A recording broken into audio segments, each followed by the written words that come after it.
a Zen Trade Game production. Help support the channel. Buy Zen Trade Game merch. Somewhere along the way, somebody decided that growing up means leaving play behind.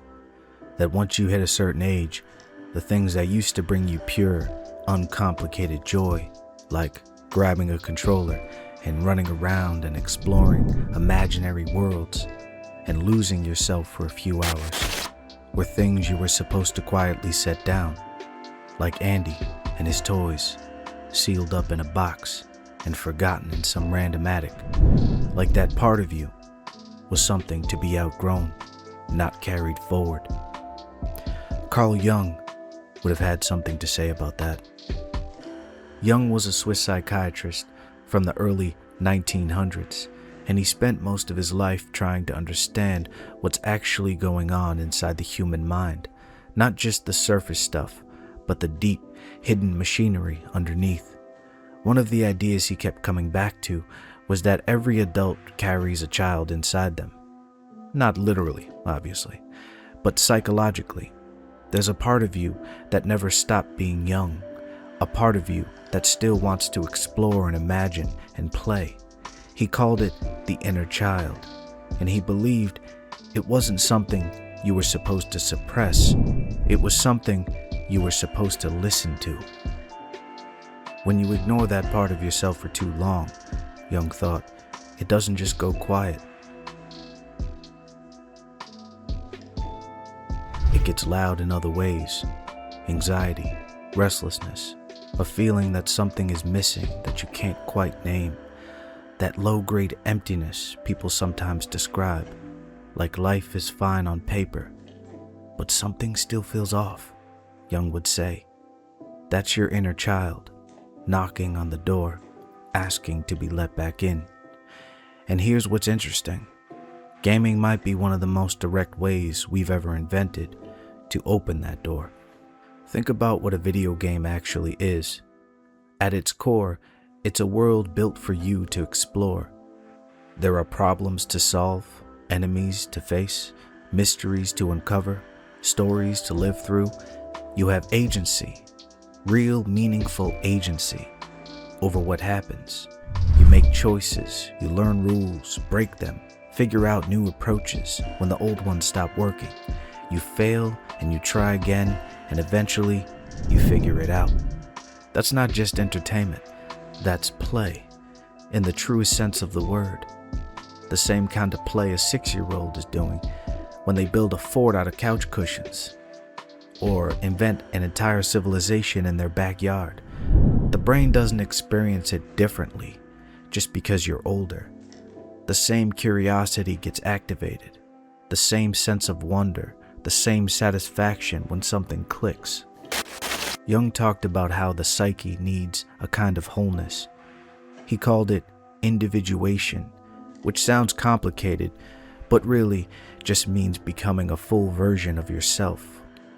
Not cutting off the parts that society tells you are childish or unproductive, but integrating them, honoring them. A person who has completely silenced that inner child isn't more mature.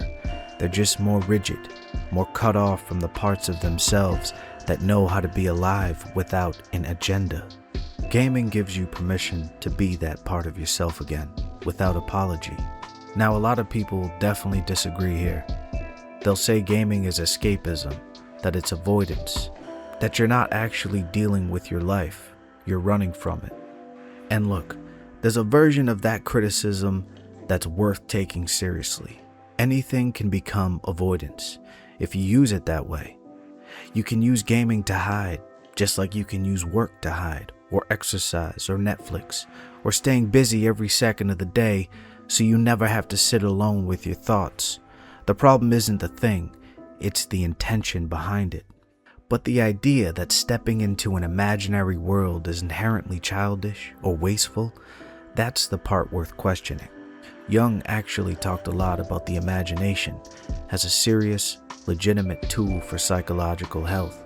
He called it active imagination, the practice of engaging with your own inner world, your symbols, your stories, your fantasies, not to escape reality, but to understand yourself better, He thought the things we're most drawn to in fiction and fantasy often reveal something real about what we need.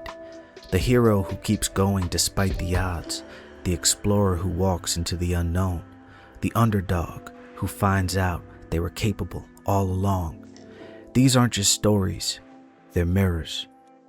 When you play a game and you feel something, when the ending hits you harder than you expected, or you feel genuinely proud after finally beating something you've been struggling with for hours, that's not trivial, that's real.